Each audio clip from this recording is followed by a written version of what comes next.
Neighbors kept crashing into their fence, so Dad built a wall to get his revenge.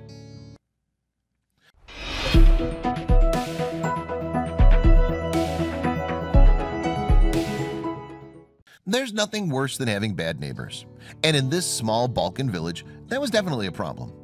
This story actually starts as far back as 20 years ago, and it's quite an interesting one. It revolves around a man and his property, which was situated on the corner of two intersecting streets. The only issue was that the turn was too tight and cars kept crashing into his small fence. For the past 20 years, he was sick and tired of it, and he decided to do something about it. In the case of Reddit user Mia M12, his family lived on the corner of a small road. In Europe, a lot of the older roads have been left undeveloped because of the fact that there simply isn't space, and destroying the old buildings to help create more space wouldn't be effective. Well, you'd think that a small and narrow road would help keep motorists slow. The truth is quite the opposite in reality. As a result of the already small road that ran past his house, Mia's dad decided to cut a corner on his property to ensure that the motorists would have an easier time making the turn if they needed to. However, in order to ensure that his property was outlined and protected, he designed a simple fence which he placed in front of a row of trees in order to keep his property separated from the road. Because of where the property was situated, the main road into the village formed a sharp right at the corner of Mia's property. While this normally wouldn't be a problem, the main issue was the fact that the old road was simply too small to handle the speed at which the cars often traveled alongside it. Because of the fact that the cars often did not slow down, they would frequently crash into his little wall.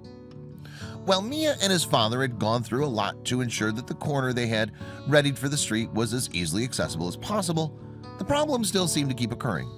In fact, the corner itself had nothing to do with why the accidents were happening, but it would take the family a little while longer to realize why that was. Either way, despite his trying to make the road more accessible, the accidents kept happening. Culture in small Eastern European countries is quite old-fashioned in many ways. A lot of the people who live in towns like this have grown up there their entire lives. In most cases, a lot of the families there were descendants of people who had lived there for generations. Mia himself said that in his town in particular, most of the people there were somehow related to one another, and that everyone in the village was very closely knit together. Talk about small-town mentality. Central Europe is quite a sprawling space, and the area is lush and beautiful.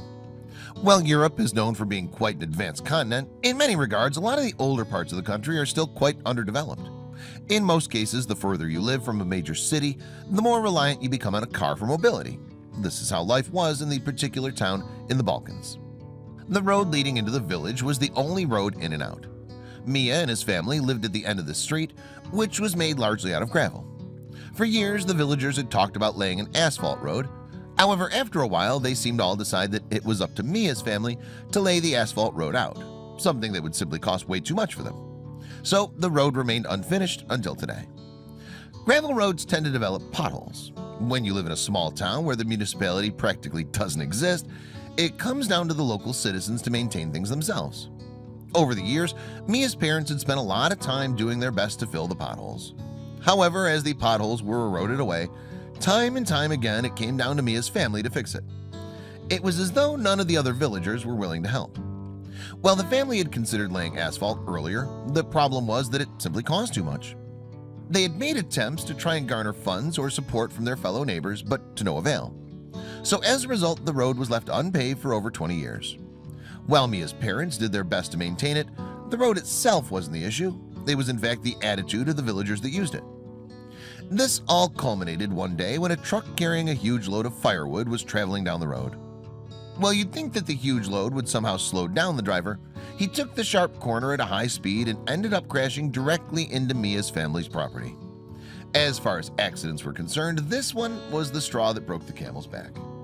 Mia's family decided that they had to do something once and for all. The main issue with all the accidents that kept happening on Mia's property was the fact that no one would claim responsibility for any of them. At the end of the day, Mia and his father realized that there was little they could do about this. Because the villagers were simply passing directly by the property, there was no way to ensure that they could ever finger who was responsible. So the only thing Mia and his family could do was to defend their property. Mia's father decided on a plan that would help to prevent the accidents from happening again in the future. He set off one day to a local building supply shop and bought all the things necessary for building a wall. With the help of his son, the two set about constructing a low-lying wall in front of their pre-existing fence. The wall was built at a right angle to ensure that it still offered enough space for cars to move, yet offered some protection. Mia's father, who was a policeman, didn't believe in using violence as a means of revenge. Instead, he realized that the best way to get his revenge was by setting up a barrier to protect his own home. There was no way that he could sit around all day monitoring the property to catch whoever was causing the accidents. So instead, he felt that the best way to do so would be by means of a physical barrier. But that's not the end of this story. On top of that, Mia's father decided to go an extra step. Worried that the wall would soon become damaged as well as the result of the continuous accidents, he decided to fill a series of plastic barrels with cement and rocks as an additional barrier. This way, not only would the wall itself act as a barrier against the oncoming traffic, but the barrels would also help to keep the cars from getting too close in the first place. Or so they thought. After spending a weekend working on the wall with his father, they were both pretty happy with the final results. As the two decided to take a step back and admire their work, they shook hands to congratulate one another. It wasn't long before Mia and his father started getting a number of angry knocks on their door. It had seemed that in the first 6 hours after putting up the wall, 3 cars had already crashed into it. But that was just the start. While Mia and his father were glad to know that the crazy motorists were already getting their just desserts, the anger didn't abate. In fact, it only got worse and worse. The local villagers didn't like the idea that Mia and his father had taken a stand against their incessant accidents. They only saw this as a hazard to their vehicles. They received a number of threats from fellow villagers about the wall, and even more complaints. Apparently, 8 cars had already been wrecked. Since having the wall built, the number of incidents has slowly decreased, but in truth, Mia realized that one of the most obvious reasons for why his fellow villagers were driving like they were was because of the fact that they were most likely drinking regularly. The reason for this, Mia suggests, is because of the fact that villagers in small towns are prone to drink a lot to pass the time. This likely inhibits their driving ability, leading to most of the accidents. While the wall had certainly done something to help curb the number of accidents that had been happening on the property, the issue was indeed still a recurring one. Even though Mia's father had clearly made his point about not allowing this to go on anymore, the road seemed to just be accident-prone regardless of what he did. There was no way he could stop every car from crashing into his wall, but at least his property would be protected. While Mia and his father would often joke about the wall at the end of their property, the fact was that it had really started to cause a lot of tension among the villagers. While Mia and his father had no idea how else to prevent them from crashing into his property, the locals didn't take kindly to the idea of constantly damaging their cars while trying to pass by. This was just small-town mentality, Mia said. At the end of the day, the story about Mia's father and their wall is really more about learning how to stand your ground. In life, we're faced with hurdles or obstacles in every aspect. In truth, it has a lot to do with how you react to or overcome these challenges that really show who you are.